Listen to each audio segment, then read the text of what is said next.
ఉన్నాయా మీకు? శిష్యులతో శ్రీరామకృష్ణుడు ఏనాడు తర్కించేవారు కారు. ఒక్క మాటతో లేదా స్పర్శతో లేదా కటాక్షంతో ఆయన బోధించేవారు. ఆత్మ సాక్షాత్కారమే మానవ జన్మ పరమావధి. ఆత్మానందం ప్రపూర్ణమైన హృదయంలో వాదోపవాదాలకు తావులేదు. జ్ఞానోదయం అవగానే సంశయాంధకారం పటాపంచలవుతుంది. ఇదే ఆయన బోధ. దైనందిన జీవితంలో ఎదురయ్యే సంఘటనలను పరిశీలించి క్రమ విరహితమైన ఎలాంటి స్వల్ప విషయాన్ని గూర్చి ఆయన సదుపదేశాలనిచ్చేవారు. వర్తకులు నాణాలను పరీక్షించే రీతిలో తన మాటను, చేతలను పరిపూర్ణంగా పరీక్షిస్తేనే గాని తనను నమ్మక్కర్లేదు అనేవారు. అలాంటి సద్గురు సాన్నిధ్యం లభించిన ఆ శిష్యులెంతటి ధన్యులో కదా! అవును. శిష్యుల ఆ రోజుల్లో ఎప్పుడు తర్కించేవాళ్ళు కాదట. ఏది చెప్తే ఆ మాట ఖచ్చితంగా వినేవాళ్ళు. ఆయన ఒక్క మాటలోనే, ఒక్క స్పరిస్తూనే ఆయన చెప్పే మాట అర్థమైపోయేది వాళ్ళకి. అబ్బా! ఎంత బాగా చెప్పారు అన్నట్టుగా వాళ్ళ హృదయం ద్రవించిపోయేదట. అసలు బాధోపాదాలు ఎందుకుంటాయి ఇంకా? జ్ఞాన సందేశాలుండి అసలు ఒక్క మాటతోనే ఆ సంశయాల్ని పటాపంచలైపోయాట. ఆయన బోధ అంత బాగుండేది అనమాట.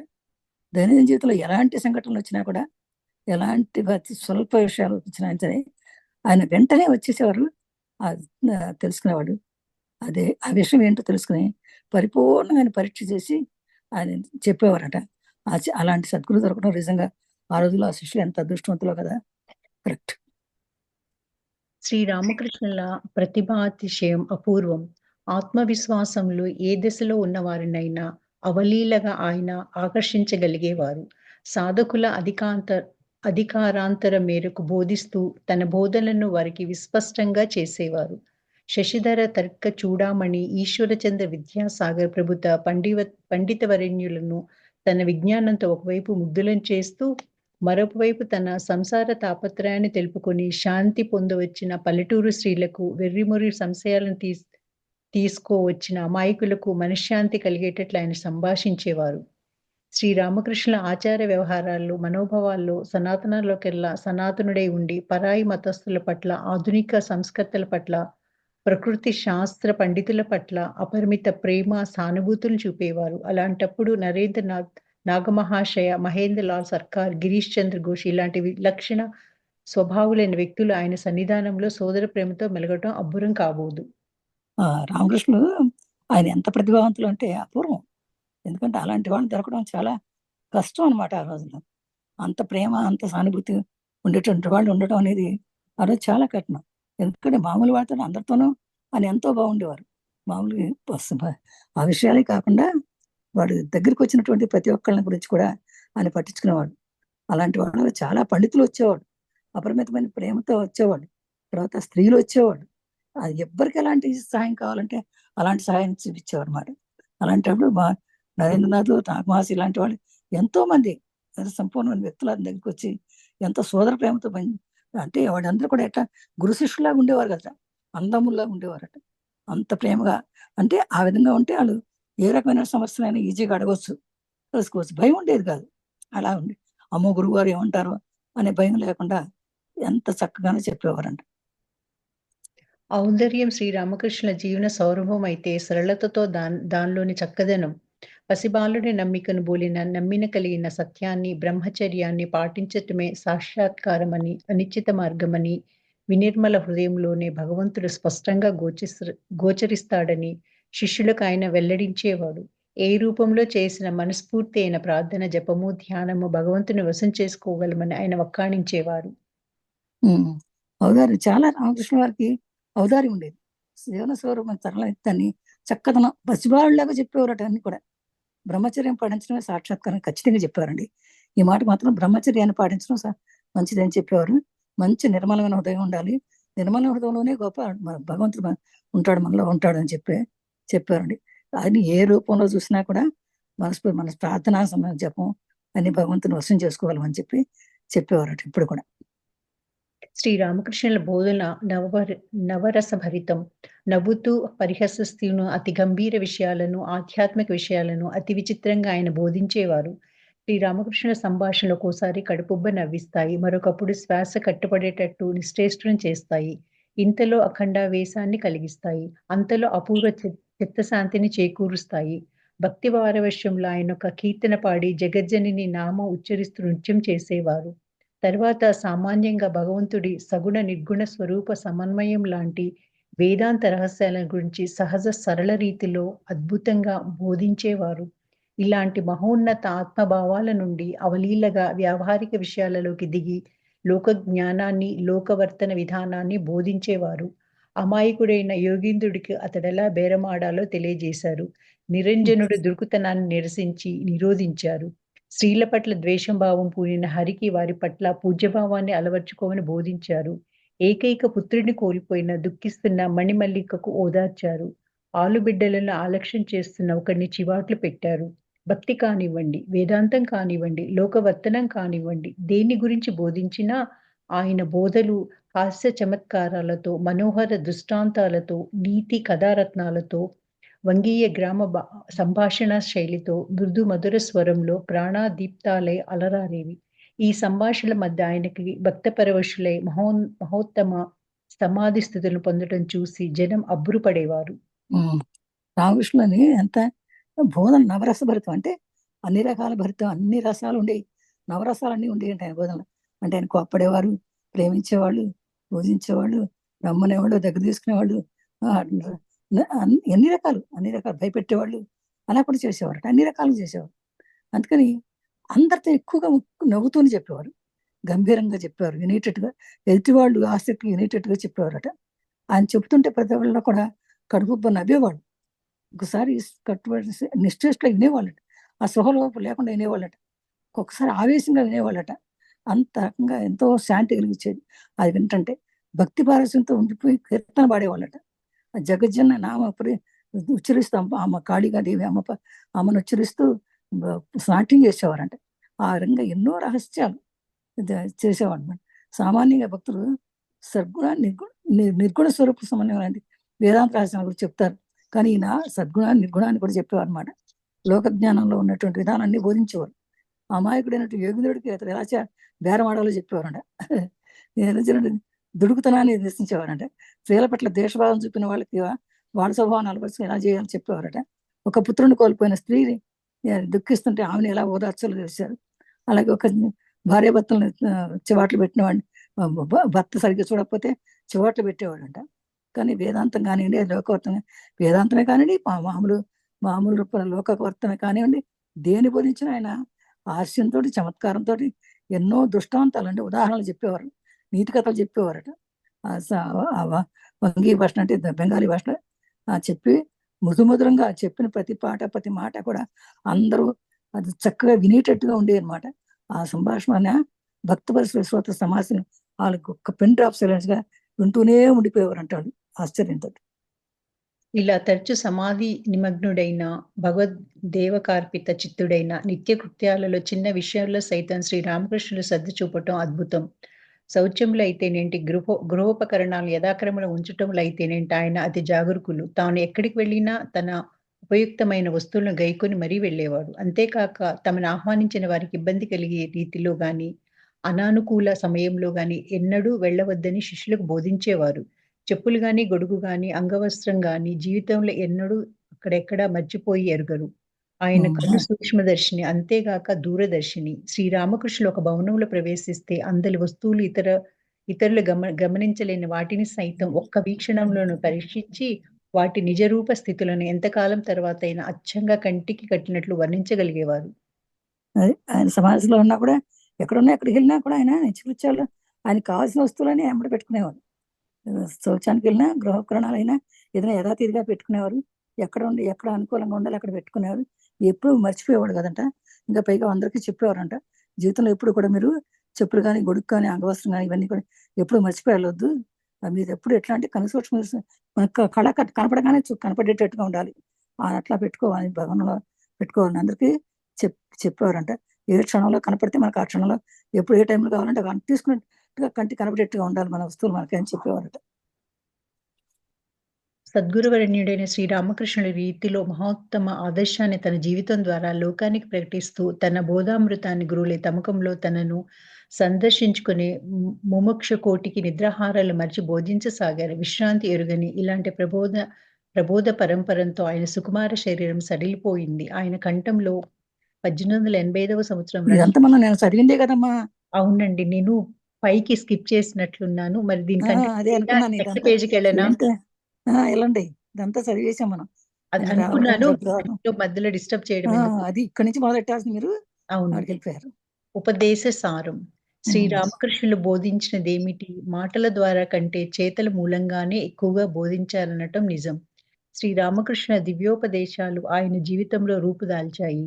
తన బోధనలన్నింటినీ సంభాషణ రూపంలో జిజ్ఞాసులు కొసగారు. ఈ సంభాషణలు కొన్నింటిని శిష్యులు అతి జాగ్రత్తగా రాసి భద్రపరిచారు. కానీ అవి ఆయన బోధనలను సమగ్రంగా తెలుపుతాయని చెప్పలేం. వాగ్రూపంలో, సంభాషణ రూపంలో ఆయన అనుసరించిన బోధనల్లో శిష్యులు స్వయంగా రాసి ఉంచినవన్నీ విస్తృతమైన వాङ्మయంలో బహుగ్రంథాల్లో కానవచ్చే ఆయన అమూల్య ఉపదేశాలన్నీ యథారూపంలో శ్రీరామకృష్ణ బోధామృతంలో క్రోడీకరింపబడ్డాయి. ఇది నా ఉపదేశసారం చెప్పారు. ఉపదేశంలో ఏంటంటే ఆయన మాటల ద్వారా కంటే చేతల ద్వారా మూలంగానే ఎక్కువ బోధించేవారట. ఎక్కువ ఎక్కువ చెప్పేవారు. చెప్పేవన్నీ కూడా అన్ని కూడా సంభాషణ రూపంలో కొంతమంది ఈ శిష్యులందరూ కూడా జాగ్రత్తగా రాసి భద్రపరిచారు. అవే ఆయన ఆలోచనలకు సంబంధం తెలుపుతాయని చెప్పలేము. ఎందుకంటే వాంగ్మయాలు ఇట్లాంటివి అన్నమాట కష్టం, చాలా తక్కువ గ్రంథాలు ఉంటాయి కనుక ఇలాంటివన్నీ కూడా కలిపి అందరూ కలిసి స్వయంగా రాసిచ్చినవన్నీ కూడా పెద్ద వాంగ్మయం తయారు చేసి పెద్ద గ్రంథాల్లో రాసి ఉపదేశాలను రాశారంట. దాన్ని రామకృష్ణ బోధామృతం అని పేర్కొంటారు ఇప్పుడు దాకా కూడా. కానీ దీనిలో క్రోడీకరింపబడిన విషయాలు వివిధ సందర్భాల్లో చెప్పబడిన అవ్వటంతో సామరస్యము, ఏకవాక్యత కూర్చడానికి ఎన్నో ఉపాయాల మేమెంతో ప్రయత్నించినా అతుకులు కనిపించక మానవు. కొంతవరకైనా విషయం ఖండఖండాలుగా తోచక మానదు. బోధనలను క్రమ వికాస మార్గంలో పొందుపరచుటకే శ్రద్ధ వహించినా అందులోని ప్రధాన తత్వాలను ఇక్కడ సంగ్రహంగా తెలిపితే పాఠక జన సామాన్యునికి ఎంతో ప్రయోజనకరమవుతుందని మా ఆశయం. ఆయన దిగ్దర్శ న్యాయాన ఈ కింద చూపించే విషయాలు ప్రత్యేకమైన ఒక మతాన్ని గాని, సంప్రదాయాన్ని గాని నిరూపించేవి కావని పాఠకులు గమనించగలరు. శ్రీరామకృష్ణ పరమహంస ప్రత్యేకమైన ఏ మతాన్ని గాని, ఏ సాంప్రదాయాన్ని గాని, ఏ సిద్ధాంతాన్ని గాని ప్రకటించలేదు, బోధించలేదు. వివిధోపాసనలు, వాహినులు, వివిధ మత సాధనలు ఆయన విజ్ఞాన సాగరంలో నీలమై ఉప్పుతున్నాయని గమనించాలి. దానిలోని సారాంశమే ఈ కింది తత్వ సంగ్రహం. అది ఈయన ఏం చేశారంటే కొన్ని విషయాలు చెప్పారు. ఈ సందర్భాల్లో అనేక రకాలుగా ఎన్నో చెప్పారు. ఎక్కువ వాక్యాలు చెప్పారు, ఎన్నో ప్రయత్నం చేశారు, ఎన్నో విషయాలు చెప్పారు.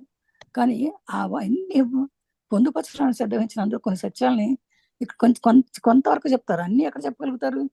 జనసామాన్యానికి ఎంతో ప్రయోజనకరమైన వాటిని మాత్రం కొన్ని సిద్ధం చేసి ప్రత్యేకంగా చెప్పారు. అయితే రామకృష్ణ పరమహంస గారు ఇప్పుడు కూడా ఒక మతాన్ని గురించి కానీ, ఒక దేవుని గురించి కానీ, ఒక హృదయాన్ని గురించి కానీ, ఒక సిద్ధాంతాన్ని గురించి కానీ చెప్పలేదు. ఎన్నో రకాలుగా చెప్పారు. వివిధ మతాల సాధనలన్నీ కూడా ఒక విజ్ఞాన సాగరంలో ఒకవైపు పెట్టేసేసి అందట్లోని సారాంశాన్ని చెప్పారని చెప్పడానికి కింద చెప్పబడింది బుక్కులో ఉందట. సత్యం లేక తత్వం స్వయం జ్యోతి. ఏకమైన ఈ తత్వమే ప్రపంచంలోని వివిధ మతాల చేత భగవంతుడు, అల్లా, బుద్ధుడు, శివుడు, విష్ణు, బ్రహ్మ మొదలైన పేర్లతో సూచింపబడుతుంది. సాకారం అదే, నిరాకారము అదే, సగుణం అదే, నిర్గుణము అదే. నిరాకార బ్రహ్మం అనేది సాకార బ్రహ్మం కంటే తక్కువగాదని కాక నిరుపాధికమని భావించవచ్చు. స్వతసిద్ధంగా బ్రహ్మ సర్వాతీతమై ఉండి పరమేశ్వరాంశంలో చేతన ప్రపంచానికంతకు మూలాధారై సృష్టి స్థితి లయ కారణమే ఒప్పుతుంది.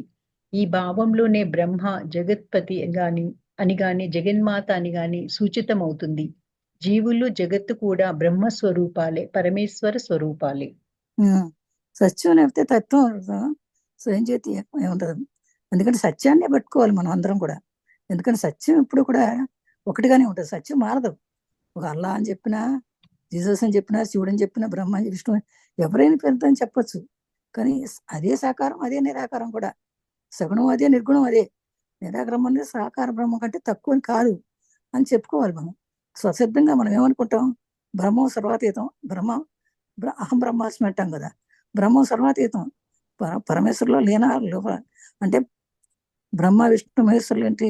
సృష్టి స్థితికర్తలు లయకర్తలనే కదా చెప్పుకుంటాం. ఈ భావంలోనే బ్రహ్మ జగత్పిత అని, బ్రహ్మ అంతకంటే గొప్ప బ్రహ్మ అని జగత్పిత అని చెప్పుకుంటాం. అయితే జగన్మాత అని కూడా చెప్పుకోవచ్చు. జీవుల జగత్తు కూడా అంత బ్రహ్మస్వరూపం.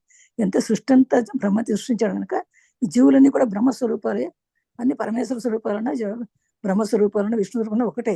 ఎందుకంటే బ్రహ్మ ఒకటే, అద్వితీయం ఏకం బ్రహ్మ అంతా ఒకటే ఉంది అని చెప్తారు అనమాట. భక్తుడికి ఆయన ప్రేమమూర్తి, జీవన జ్యోతి, సంసార దుఃఖాలు తనను మరిచి సంచరిస్తున్న తన బిడ్డలను తిరిగి తన వద్దకు చేర్చుకోవడానికి ఆయన వినియోగించే ఉపాయాలు, సర్వాంతర్యామిగా వెలుగొందుతున్న భక్తి పూరితులయ్యే వారికి ఆయన అత్యంత ఆప్తుడు. మానవుడి హృదయాంతరం నుండి వెలువడే ప్రార్థనలను ఆయన ఆలకిస్తాడు. ఆలకించి తన కటాక్షాన్ని భక్తుడి మీద పరుపుతాడు. నిర్గుణ నిరాకార తత్వంలో భగవంతుణ్ణి జ్ఞాన మార్గం చేత ప్రాప్తించుకోవచ్చు. సగుణ సాకార రూపంలో ఆయనను భక్తి మార్గంలో పొందవచ్చు. ఆయన ఆత్మార్పణతో కూడుకున్న భక్తి మార్గమే మానవునికి ఎంతో సహజము, సులభము. భక్తి మార్గాన్ని అవలంబించే వారికి అతడు జ్ఞాన ఫలమై బ్రహ్మైక్యాన్ని కూడా ప్రసాదిస్తాడు. భక్తి మార్గంలో భగవంతుడు తన తండ్రిగా గాని, తల్లిగా గాని, మిత్రుడిగా గాని, పుత్రుడిగా గాని, ప్రాణేశ్వరుడిగా గాని, సన్నిహితం ప్రియతం అయిన మరే ఇతర సంబంధాన్ని గాని భావించవచ్చు, భజించవచ్చు. భక్తుడి మనోభావాన్ని అనుసరించి భగవంతుడు వివిధ దివ్య రూపాల్లో సాక్షాత్కరిస్తుంటాడు. భక్తులకి ఆయన ప్రేమమూర్తి. అంటే భక్తులు ఎవరైనా సరే ఆయన దగ్గరికి వస్తే ప్రేమగా చూస్తారు. ఎందుకంటే ఆయనకు ఇవన్నీ ప్రతి ఒక్కరిని ప్రేమగా చూసేవారు. మనందరూ కూడా అదే కావాలి. జీవన జ్యోతి, సంసార దుఃఖాల నుంచి మర్చిపోవడానికి, ఆయన సంసారంలో కష్టాలు వచ్చిన ఆయన దగ్గరికి వచ్చి కూర్చుంటే వాళ్ళకి ఎంతో ప్రేమ కలిగేదంట. వాళ్ళ బిడ్డలు తిరిగి ఆయన కూడా ఒక బిడ్డల్లాగా చూసేవాడు. ఆయన ఒక సర్వాంతర్యామిగా ఉండేవాడు. భక్తి పూర్తయ్యే వారికి అత్యంత ఆప్తులుగా ఉండేవాడు. వాళ్ళ మానవుడి హృదయాంతరంలో వెలువడే ప్రార్థనలు ఆలగించేవాడు. వాళ్ళ మనసులో ఎదుర్కొండా వచ్చిన వాళ్ళ అడిగే సమస్యని ముందే తెలుసుకునేవాడు అనమాట. అది నిర్గుణ భగవంతుడు జ్ఞాన మార్గం చేత ప్రాప్తించుకోవచ్చు. అందుకని ఆ జ్ఞానాన్ని పంచేవాడు ఆయన. ఆయన అది ఎంత అంటే భక్తి మార్గమే మానవుడికి ఎంతో సహజమని, సులభమని చెప్పాడు. ఎందుకంటే మనకి ఏదే రకంగా ఏమీ చేయలేము. కనుక భక్తి మార్గంలో ఉంటే కనీసం భగవంతు నామంలో, ఎప్పుడు భగవన్ నామంలో ఉంటే కూడా మన పామరులకి అర్థం కానటువంటి వాళ్ళకి, జ్ఞానం లేనటువంటి వాళ్ళకండి, ఆత్మజ్ఞానం తెలిసిన వాళ్ళకి భక్తి మార్గమే ఇంపార్టెంట్. ముందు ఎప్పుడు ఆ భగవన్ నామంలో ఉంటే కూడా అతడు జ్ఞానఫలం బ్రహ్మైక్యాన్ని పొందుతాడని చెప్పి భక్తి మార్గంలో భగవంతుని చూసుకోవచ్చు. తల్లిగా, మిత్రుడిగా, పుత్రుడిగా, ప్రాణేశ్వరుడిగా, సన్నిహితుడిగా, ప్రీతుడిగా అన్ని చూసుకోవచ్చు అని చెప్పేవారంట. భక్తుల మనోభావాన్ని అనుసరించి భగవంతుడు తన రూపాల్లో, అనేక రూపాల్లో సాక్షాత్కరిస్తాడని కూడా చెప్పారన్నమాట. సాక్షాత్కారం వాజ్మయంలో అద్వైతం అనేది తుది మాట. అది మనస్సుకు మాటకు అతీతం అవ్వటం చేత యోగ సమాధిలో మాత్రమే అనుభూతమవుతుంది. మనస్సు, బుద్ధి, మాట విశేష ద్వైతం వరకు గల విజ్ఞానాన్ని మాత్రమే గ్రహించగలుగుతాము. తరువాత దాటి అవి పోలేవు. విశిష్టాద్వైత యొక్క సంపూర్ణావస్థలో అఖండ సచ్చిదానంద వస్తుమా తద్బృహ్య రూపముగా సమంగా సత్యాలను కనుగొనవచ్చు. యాక్చువల్గా ఈ సాక్షాత్కారం, ఈ వాంగ్మయంలో అద్వైతం అనేది తుది మాట. అద్వైతం అంటే రెండు లేదు, ఉన్నది ఒకటే. అదే మనసుకి మనకి అతీతం అనమాట. అంటే మనసు, వాచ, క్రమణ కూడా ఒకటే ఉండాలి. మనసు, బుద్ధి, మాట రెండు కూడా ఒకటే. విశిష్టాద్వైత వరకు గల విజ్ఞానాన్ని మాత్రం అది విశిష్టమైన అద్వైతం అనమాట. అద్వైతం అంటే ఒకటే, విశిష్టంగా అద్వైతం ఒకటే అనేది, రెండు లేవు అని చెప్పుకోవడమే అనమాట. అది అది విశిష్ట సంపూర్ణ అవస్థలో అఖండ సచ్చిదానందం వస్తుందని చెప్పేసి, అది సత్యాన్ని కనుక్కోవాలంటే మనం ఏకత్వంలోకి వెళ్ళాలి అని చెప్పారన్నమాట. అదే ధ్యానం. జీవుల పట్ల తన అనంత కారుణ్యంతో భగవంతుడు అవతరిస్తాడు. బ్రహ్మ మార్గాన్ని, ధర్మ మార్గాన్ని లోకానికి తెలపటానికి, ఆత్మశక్తికి, పవిత్రతకు నిలయమైన ఒకానొక దివ్య మానవ రూపంలో అతడు ఆవిర్భవిస్తాడు. వివిధ దేశ కాలాలలో లోకానికి ఆధ్యాత్మిక జీవన మార్గాలను చూపిన ధర్మ సంస్థాపకులు అందరూ ఇలాంటి అవతార పురుషులే, లేదా ఈశ్వర దేశాన్ని పొందిన మహనీయులే. వారిని ఆరాధించటం, వారి జీవిత చరిత్రను ధ్యానించటం ఆత్మవిశ్వాసానికి సులభోపాయాలు. జీవుల పట్ల ఆయనకు అంత కారణ్యం ఉండేది. ఎవరు వచ్చినా మన దగ్గరికి ఎంత ప్రేమ అనేది ఉండేవాడు. అసలు ఎట్లా అంటే కారణం భగవంతుడు అవతరిస్తాడని బ్రహ్మ మార్గాన్ని, ధర్మ మార్గాన్ని లోకానికి చాలా బాగా చెప్పినటువంటి మహానుభావుడు ఆయన. వివిధ రకాలుగా ఎన్నో దేశాలు కూడా ఎన్నో ధర్మ సంస్థాపకులు అందరూ కూడా ఇలాంటి అవతార పురుషులే ఉన్నా కూడా ఈశ్వరుడు చేసిన పని మహనీయులే ఉన్నారు. వారందరిని ఆరాధించడం, వారి జీవిత చరిత్ర ధ్యానించడం ఆత్మవికాసానికి మనకు బాగా బోధపడతాయని చెప్పేవారట. జీవుడి వ్యక్తిత్వానికి ఈశ్వర చైతన్యంతో సన్నిహిత సంబంధం ఉంది. ఎందుకంటే పరమేశ్వర చైతన్యమే ఉపాధిబద్ధమై జీవన రూపంలో భాసిస్తుంది. కాబట్టి ప్రతి జీవిలోనూ దివ్యత్వం, ఈశ్వరత్వం గర్భితంగా ఉంది. బాహ్యాంతర ప్రకృతులను వశం చేసుకొని అంతర్గతంగా ఉన్న ఈ ఈశ్వరత్వాన్ని ప్రకాశింప చేసుకోవడమే జీవిత పరమావధి. సరైన మనోభావంతో అవలంబిస్తే సమస్త ధర్మ మార్గాలు ఈ ఆత్మ వికాసాన్ని వనగూర్చేవి. జీవుడి వ్యక్తిత్వానికి ఈశ్వరమైనటువంటి ఈశ్వర చింత సన్నిహిత సంబంధం లేదు. సారీ, వ్యక్తిత్వానికి ఈశ్వర చైతన్యంతో సన్నిహిత సంబంధం ఉంది. అంటే మన జీవితానికి ఈశ్వరుకి సంబంధం ఉంది. ఎందుకంటే పరమేశ్వర చైతన్యమే ఉపాధి. మనలో ఉంది భగవంతుడే కనుక మనకి భగవంతుడికి తేడా లేదు. కాబట్టి అన్ని పరిస్థితుల్లోనూ ప్రతి జీవిలోనూ దివ్యత్వం ఉంది. అందుకని ప్రతి జీవిలోనూ భగవంతుడు చూడాలి. మనం ప్రతి జీవిని ప్రేమించాలి. ప్రతి జీవి ఈశ్వర ప్రేమే ఈశ్వరు నుంచి వచ్చింది అని అనుకోవాలి. మనం అందరం కూడా అంతర్గతంగా ఈశ్వరాన్ని మనం లోపల పెట్టుకున్నట్టయితే మన జీవిత పరమావధి ఎంతో ఎంతో ధర్మార్గంతో ఆత్మవిశ్వాసం పొందుతుంది అని చెప్పి ఆత్మవికాసం పొందుతుందని చెప్పేవారట. బ్రహ్మ సాక్షాత్కారాన్ని పొందడానికి జ్ఞానయోగం, కర్మయోగం, భక్తి యోగం, రాజయోగం అనే ముఖ్యమైన యోగాలలో ఏదైనా ఒకటి గాని, కొన్నింటిని గాని, అన్నింటిని గాని అవలంబించవచ్చు. పారమార్థిక జీవనానికి ప్రధానంగా బలం, శారీరక, మానసిక, ఆధ్యాత్మిక బలం. బలమే పుణ్యం, దౌర్బల్యమే పాపం. బలానికంతకు మూల కారణం విశ్వాసం. తనపై, భగవంతుడిపై విశ్వాసం, ఆత్మ నిరసనం, తనని తాను పాపిని అనుకోవడం ధర్మలక్షణం కాబోదు. అలాంటి దౌర్బల్యాన్ని తోసి రాజనాలు. ఎందుకంటే స్వతసిద్ధమైన తన దివ్యత్వాన్ని ధ్యానించటం చేత మానవుడు పాపముక్తుడిగా కాగలడు. కానీ నేను పాపిని అనుకుంటూ దుఃఖించటంతో విముక్తుడు కాజాలడు. అమృతపుత్రుడైన మానవుణ్ణి పాపి అనడం కంటే మహాపాపం నిజంగా మరొకటి లేదు. ఈ బ్రహ్మసాక్షాత్కారం పొందడానికి మనం అందరూ కూడా బ్రహ్మసాక్షాత్కారం పొందాలంటే జ్ఞానయోగం పఠించవచ్చు, కర్మయోగం పఠించవచ్చు, భక్తి యోగం పఠించవచ్చు, రాజయోగం. ఏదైనా యోగాలన్నింటినీ ఒక్కొక్కదాన్ని కానీ అన్నిటినీ కానీ మనం అవలంబించవచ్చు. ఇది మన జీవితంలో ప్రధానంగా ఏంటంటే మనం శారీరక, మానసిక, ఆధ్యాత్మిక బలం ఉండాలి. మనకి శారీరకంగా ఉండాలి, మానసికంగా ఉండాలి, ఆధ్యాత్మిక బలం ఉండాలి. ఆ బలం ఉంటే ఏదైనా మనకు అలవాటు అయిపోతుంది. మనకు మన బలానికి మూల కారణం మన భగవంతుడి మీద విశ్వాసం ఉండటమే. ఆత్మరసనం లేకుండా నేను నేర్చుకోవాలి అని అనుకుని ధర్మలక్షణం కోసం వచ్చేదాన్ని పోగొట్టుకోకూడదు. ఎందుకంటే స్వతసిద్ధమైన దివ్యత్వాన్ని మనం సంపాదించడం కోసం మనం ముక్తులు కావాలి. నేను పాపిని అనుకుంటే దుఃఖిస్తే దుఃఖంలో ఉండిపోతావు. నేను నేర్చుకుంటాను, నాకు జ్ఞానం కావాలి, నేను అమృతపుత్రుని, నాకు కావాలి, నేను నేర్చుకుంటాను, నేను దైవ సమానాన్ని అని అనుకుంటే వచ్చేస్తుంది. అందుకని ఎప్పుడు కూడా దైవమానవుని పాపి అనుకోవటం మహాపాపం అవుతుంది. నేను పాపిని, నేను తప్పు చేశాను అని అనుకోకూడదు. ఎప్పుడు కూడా నేను తప్పు చేశాను కానీ వెంటనే నేను విముక్తి పొందుతున్నాను, నేను తెలుసుకున్నాను. తప్పుని తెలుసుకున్నాడు గొప్పవాడు. తప్పుని చేసినవాడు కంటే తప్పుని చేస్తే తెలుసుకున్నవాడు గొప్పవాడు అంట. అవినీతిపరుడైన వాడు, పాపానికి వెరవని వాడు పారమార్థికుడవడం కలలోని మాట. సమస్త నీతి నియమాలకు మూలాధారం నిస్వార్థం. నిస్వార్థానికి మూలాధారం వైరాగ్యం. వైరాగ్యం అంటే కామిని కాంచనం సగం త్యాగం. కామిని కాంచన సంగ త్యాగం. వినిర్మల వర్తనంలో, సర్వభూత హితాచరణంలో, సర్వేశ్వరుని పొందాలనే పరితాపంలో వైరాగ్యం ప్రజ్వలిస్తుంది. ఇలాంటి వైరాగ్యం చే వినిర్మలమైన హృదయంలో భగవంతుడు ప్రతిఫలిస్తాడు.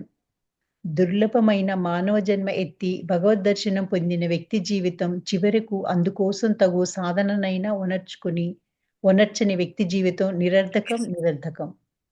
అవినీతిపరుడైన వాడు ఎప్పుడు అవినీతిలో ఉన్నాడు అనుకోండి, పాపానికి పాపం చేసినా కూడా ఏం కాదులే అని చేసేవాడు, పారమార్థిక కళ్ళలో మాట్లాడేవాడు.